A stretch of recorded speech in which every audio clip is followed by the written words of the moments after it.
Hi, friends. Today we're going to talk about one of the most powerful and controversial books ever written, The 48 Laws of Power by Robert Greene. Yes, this book is about becoming powerful, but not in the way you think. This isn't some self-help, manifest your way to success kind of book. No. This book is raw, unfiltered, unapologetic. It talks about power the way it actually works in the real world. In politics, in business, in relationships, even in your daily life. Let me tell you something. This book has been banned in several countries. Even some prisons in the United States have removed it. Why? Because the techniques in it are too powerful, too easy to learn, and too dangerous in the wrong hands. Maybe that's the point. Maybe the reason it's banned is because they don't want people like us to know these rules. Rules that the powerful have been using for centuries, quietly, behind the scenes. But today, right here, you're going to learn them. Now, I won't give you all 48. Let's be honest.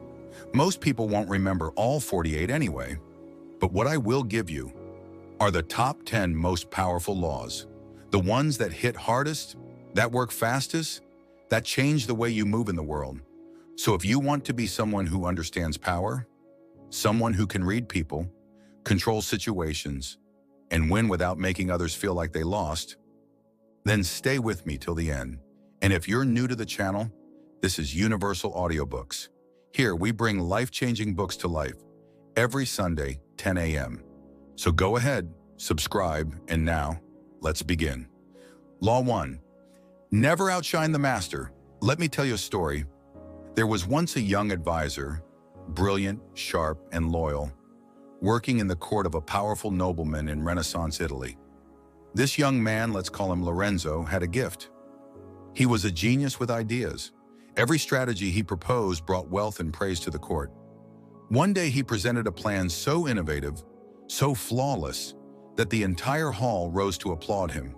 Everyone was smiling, except the nobleman himself.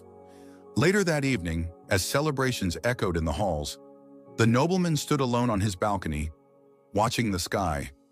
But in his heart, he wasn't grateful. He was uneasy. He wasn't thinking, "What a brilliant young man I have." He was thinking, "Does the court think he is better than me?" The next morning, Lorenzo's chamber was empty. He was gone, dismissed, erased. Not because he failed, but because he shone too brightly. Robert Greene, the author of The 48 Laws of Power, wants you to understand this. Power is emotional. People in power, bosses, mentors, kings, they don't just want results. They want to feel important, respected, irreplaceable. If your talent makes them feel weak, if your success makes them feel overshadowed, they will not promote you. They will remove you. Greene says, "Make your masters appear more brilliant than they are, and you will attain the heights of power. Let your light reflect theirs. Praise their decisions publicly. Let them feel like every great idea was theirs. Even if you planted the seed, you can be smarter. You can be better. Just don't make them realize it. Because when you outshine the sun, you don't get noticed. You get burned." Law 2. Conceal your intentions. Imagine you're playing poker. You have a royal flush. You're holding the best hand at the table. But instead of keeping a straight face, you start smirking. You drum your fingers. You lean forward. What happens next? Everyone folds. You win nothing because they knew what you were going to do. Now imagine, you sit quietly, calm, unreadable, and when the last card hits the table, boom, you take everything. That's power. And that's exactly what Robert Greene teaches us in Law 2, conceal your intentions. In simple terms, don't tell people your plans, not your friends, not your coworkers, not even your reflection. Because the moment they know what you're up to, they can stop you, block you, or worse, steal your idea and run with it. Let me give you a real-world example. There was a man named Alexander, a quiet entrepreneur. He worked in the shadows, not in the spotlight. While his competitors were posting on LinkedIn about their disruptive missions, Alexander was building quietly. He had no office, no hype, no announcements. But behind the scenes, he was meeting investors, acquiring licenses, buying failed startups with valuable IP. And when the time was right, he launched a product that made every other player obsolete. By the time they realized what he was doing, he already owned the market. No press release, no tweet, just results. Greene writes, "If you are honest and open, you make yourself vulnerable. If you conceal your intentions, you keep people off balance and in the dark. Let them think you're passive. Let them think you're not a threat. Smile, nod, blend in. And while they sleep on you, you build the empire. Because when people don't know your goal, they can't predict your next move. And when they can't predict you, they can't stop you. Move in silence. Let your success make the noise." Law 3. Court attention at all costs. In a world full of voices, the greatest danger isn't being hated, it's being ignored. You could be the smartest person in the room, the most ethical, the most talented, but if no one notices you, you're invisible, and the invisible hold no power. That's why Robert Greene, in Law 3, says this loud and clear: court attention at all costs. Let me give you an example. Sophia was a no-name designer from a no-name town. She had no industry connections, no celebrity endorsements, no viral moment. But she had one thing: a plan to never be ignored. At her first fashion show, when everyone else sent models in heels and gowns, she sent a barefoot woman down the runway, face smeared in charcoal, hair soaking wet, tears painted down her cheeks. People gasped. Critics rolled their eyes. The press exploded. Was it art? Was it madness? It didn't matter. Everyone was talking about it. That night, her brand's website crashed from the traffic. She gained 100,000 followers in a single weekend, and her entire collection sold out in under 24 hours. She didn't need them to love her. She just needed them to see her. You see, people forget what's reasonable. They forget what's quiet, but they never forget what grabs their attention. Greene puts it like this: everything is judged by its appearance. What is unseen counts for nothing. So what does that mean for you? It means don't hide in the shadows hoping your work will speak for itself. Make them look. Make them wonder. Make them whisper. Wear red when others wear gray. Ask questions others won't dare to. Walk into rooms like you own them, even if you don't yet. Because in the game of power, fame beats silence, controversy beats invisibility, mystery beats logic, and even being feared is better than being forgotten. So, court attention, steal the spotlight, stand out, even if it means ruffling a few feathers along the way. Because in the end, power belongs to the memorable. If you're loving this so far, please do like, share, and subscribe to my channel. It really helps me keep working hard to bring more content like this for you. Law 4, crush your enemy totally. Let me ask you something. Have you ever forgiven someone, only to have them come back later, stronger, angrier, and more dangerous? Then you already understand this law. Law 4, crush your enemy totally. Not weaken, not humble. Crush. Let me tell you a true story from the business world.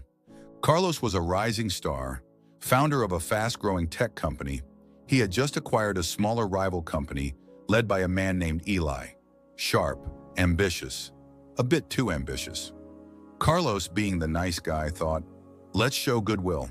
I'll offer Eli a board seat. Let's build together. And for a while, things were quiet. Until one day, Carlos walked into a board meeting, sat down, looked up, and found out he'd been voted out of his own company. The man he spared, the man he welcomed, had organized his downfall. Eli didn't forgive. He just waited. And that is the danger of mercy in the wrong moment. Robert Greene doesn't sugarcoat this. He says a feared enemy must be crushed completely. If one ember is left alight, no matter how dimly it smolders, a fire will eventually break out. You see, a half-defeated enemy is like a snake that slithers into the grass. You think you're safe, but it's just hiding, watching, healing. And when it returns, it strikes harder than ever. So if you choose to go to war, go all in, end the threat. Don't just beat them in public. Break their influence in private. Whether it's in business, politics, relationships, if someone threatens your position, don't negotiate for peace. Don't offer them a seat. Don't give them a second chance. Erase their power, remove their reach, shatter their foundation. Because when your enemy has nothing left, they have nothing to fight with. Power does not tolerate sentiment, and half measures are often full regrets. So if you draw your sword, make sure it's the last time you need to use it. Crush them completely. Law 5. So much depends on reputation. Guard it with your life. Your name is everything. Before you walk into a room, your reputation walks in first. Before someone shakes your hand, they've already Googled you. Before you get a second chance, people remember your first impression. In Robert Greene's world of power, this isn't just advice, it's law. So much depends on reputation. Guard it with your life. Let me tell you the story of Anna. Anna wasn't from a top school. She didn't have elite connections, no fancy titles. But what she had was a name people trusted. She was a consultant, quiet, professional. Every time she promised something, she delivered. On time, with quality, with class. And as time went on, her name started moving faster than she did. People said, "She's the one who gets things done. She's the one who doesn't leak. She's the one who fixes what others mess up." Clients started coming to her without marketing. She didn't chase opportunities. Opportunities chased her. Now, fast forward a few years, a rival firm tried to poach one of her clients, offered them a discount, big savings, faster delivery. But the client said, "We'll stay with Anna. We trust her." That's power, and that's what Greene wants you to understand. He says reputation is the cornerstone of power. Through reputation alone, you can intimidate and win. Once it slips, however, you are vulnerable and will be attacked on all sides. Your reputation is your shield, your leverage, your silent bodyguard. Lose money? You can make more. Lose a job? You can find another. But lose your name, and doors start closing before you even knock. So how do you protect it? Here's how. Be consistent. Don't shift with the wind. Stay professional, even when others get sloppy. Handle your failures with grace and your wins with humility. Because your reputation isn't what you say about yourself. It's what people say when you're not in the room. So guard it, polish it, protect it, like your life depends on it. Because in the game of power, it does. Law 6. Use absence to increase respect and honor. You've probably heard this saying, familiarity breeds contempt. But in the game of power, it does more than that. It erases your value. If you're always present, always available, always saying yes, eventually, you stop being admired and start being ignored. This is where Law 6 comes in. A move that requires strategy, patience, and silence. Robert Greene writes, "Too much circulation makes the price go down. The more you are seen and heard from, the more common you appear. Create value through scarcity." Let me give you a real example. Jason was a top performer in his company, a problem solver, a fixer. He was the guy everyone turned to, day or night. At first it felt good. He was the go-to man, but over time, he became the default, taken for granted. His value blended into the background, like wallpaper. One day, Jason took a one-week break.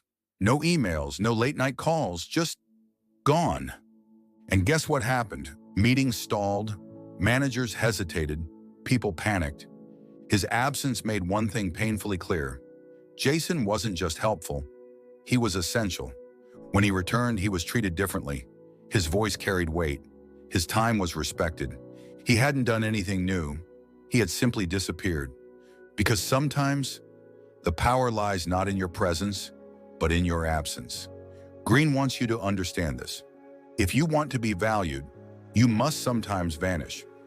Just like the sun during the rainy season, its absence makes people crave its return. Too much exposure cheapens your presence. But strategic withdrawal, that builds mystique, authority, respect. So step back, not in weakness, but in control. Don't always explain yourself. Don't always be reachable. Don't always say yes. Let them miss your voice. Let them feel your silence. And when you return, return like a king. Because the rare is revered. Law 7, discover each man's thumbscrew. Every person you meet, every confident boss, charming friend, intimidating rival, has a pressure point, a hidden lever, a place where emotion, insecurity, desire, or pain lives, just beneath the surface. And if you can find that one point, you don't need to argue, you don't need to force, you don't even need to speak loudly. You just press, gently, and everything changes. That's the essence of Law 7. Robert Greene says, everyone has a weakness, a gap in the castle wall. That weakness is usually an insecurity, an uncontrollable emotion or need. It can also be a small secret pleasure. Once found, it is a thumbscrew you can turn to your advantage. Let's take an example from a high-stakes negotiation. Ari was a consultant, but not your average one. He didn't dominate rooms. He didn't bark orders. He simply observed. He watched how the VP avoided eye contact every time family was mentioned, how the CEO's tone shifted when legacy came up, how one board member always grew tense when discussing past failures. When the deal reached a stalemate, Ari didn't push. He waited. And then he said one thing. You know, this project could be something your kids talk about someday. Silence, then nods, then agreement. He had touched a nerve, softly, and that nerve moved the entire room. You see, most people try to overpower resistance, but true power comes from precision.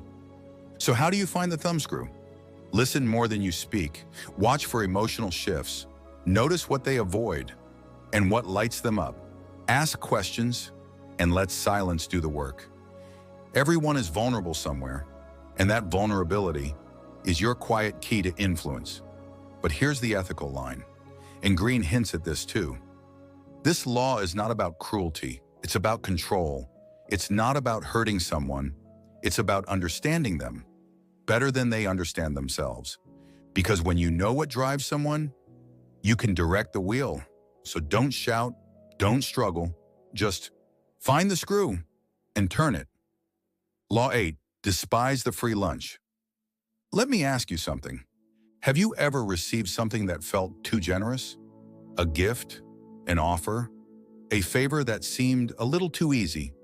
And then, not long after, the other shoe dropped.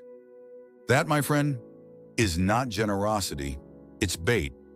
And that's exactly what Robert Greene warns us about in Law 8, despise the free lunch. Because in the real world, nothing is ever truly free. Here's a story. Mina was a rising entrepreneur. She had just launched a new wellness brand. Limited budget, high hopes. One day, a prestigious digital agency reached out, said they loved her mission, said they'd help her with branding, ads, even social media, for free. She was thrilled. Why would they help me, she asked herself. But she also thought, this could be my lucky break. So she said yes. And at first, it was magical. Her brand looked incredible. Sales picked up. People started noticing. Then came the email. Hey Mina, would you mind promoting one of our premium clients on your Instagram? She looked them up. It was a product that completely opposed her message.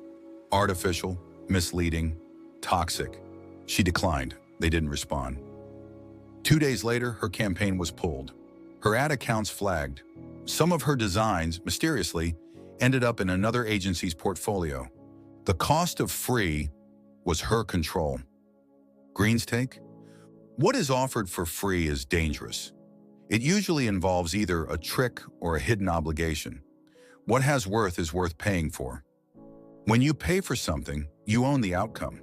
But when you accept a gift, you surrender leverage. It's the oldest trick in the book, from con artists to kings. So remember this, if someone insists something is on the house, they're probably the ones owning the house, and you're the one paying the mortgage in a way you don't see yet. Respect what has value, pay for it, invest in it, because in the world of power, The one who pays is the one who stays in control, and the one who takes too many free lunches eventually becomes the lunch. Law 9. Win hearts and minds. Approximately 390 plus words, audiobook style narration. Power is often confused with control, but the truth, real power lies in loyalty. You can force people to obey, but you can't force them to care. And when people don't care, they don't protect you when it matters. That's what Law 9 is all about. Robert Greene calls it win hearts and minds, because when people believe in you, they'll do more than follow orders. They'll follow you through storms, setbacks, and even fire. Let me take you to the battlefield, figuratively and literally. There was a general named Hartley, a hard man, yes, but not heartless. While other commanders barked orders from afar, Hartley walked the camps. He talked to the wounded. He knew his soldiers' names, their hometowns, even their family stories. When one soldier lost his mother, Hartley personally arranged for him to go home for the funeral. Not because he had to, but because he understood what loyalty was built from. That single act echoed across the entire base. His men didn't just respect him, they revered him. When the next mission came, a deadly one, they volunteered. They wanted to fight, not for the flag, but for their general. Now contrast that with leaders who only demand, who threaten, who punish. Sure, they get short-term obedience, but the moment fear fades, their power collapses. Greene writes, the ultimate power comes not from fear, but from devotion. When you win people's hearts, they will fight your battles, protect your reputation, and guard your interests. So how do you do it? Care about people, genuinely. Ask questions and listen. Celebrate their wins, support their losses. Lead with presence, not just position. Power built through connection lasts longer than power built through intimidation. Because someone who fears you will walk away the first chance they get, but someone who believes in you will stand by you. Even when it's hard, even when it's risky. So don't just build followers, build believers. Because when you win minds, you get strategy, but when you win hearts, you get soldiers. Law 10. Assume formlessness. Let me paint a picture for you. Two warriors face the storm. One stands tall, armored, proud, unmoving like a statue. The other bends with the wind, shifts, moves. When the storm ends, the rigid one lies broken, the flexible one still standing. That's the essence of Law 10.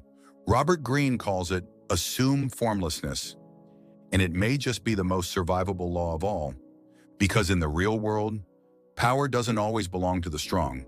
It belongs to the one who can adapt. Let me tell you about Sarah. She wasn't the loudest person in the boardroom. She wasn't the most aggressive leader, but she was fluid. In meetings, she was calm and analytical. At fundraisers, warm and passionate. In crises, decisive and cold if needed. Competitors couldn't figure her out. She didn't follow one playbook. She rewrote the playbook for every room she walked into. She wasn't acting. She was just never fixed. And because of that, she couldn't be targeted, she couldn't be predicted, and she couldn't be defeated. Greene says, by taking a shape, by having a visible plan, you open yourself to attack. Instead, be like water, formless and adaptable. Never bet on stability or lasting order. Everything changes. Think about water. It fits into a cup, fills a lake, flows around a rock, sinks a ship, and carves through mountains over time. And it does all of this without ever having a shape of its own. That's how you must be. In business, be versatile. In relationships, be unpredictable. In conflict, be uncatchable. Don't be known for one thing. Don't let anyone box you in, not even yourself. Because once people can define you, they can defeat you. But when you shift like wind, flow like water, adapt like light, you become untouchable. So let go of the labels. Let go of the pride in being one fixed thing and embrace evolution as your identity. Because in a world of rigid statues, the formless one survives. So now you've heard them. 10 of the most powerful laws from the 48 laws of power. But friends, this is just the beginning, because in this book, there are a total of 48 laws to become powerful, and honestly, they're just too rich, too layered, and too deep to fit into a single video. And if you want to read this book yourself, you can find both linked right below in the description. Grab your copy, study it, because this book can change the way you move through the world. Now friends, if you got value from today's video, if it made you think differently, if it gave you a moment of pause or power, then let me know in the comments. Which law hit you the hardest? Which one are you already using? Your thoughts matter, and I read every comment. And of course, if you're new to the channel, Universal Audiobooks, do hit that subscribe button, because every Sunday at 10 a.m., we drop a brand new book summary, life strategy, or power principle, designed to sharpen your thinking and upgrade your life. So don't forget to like, comment, and subscribe, because knowledge is good, but shared knowledge, that's unstoppable. Until next time, think smart, move quietly, and play the game better than anyone else in the room. Because dreams do come true when you know the rules of power.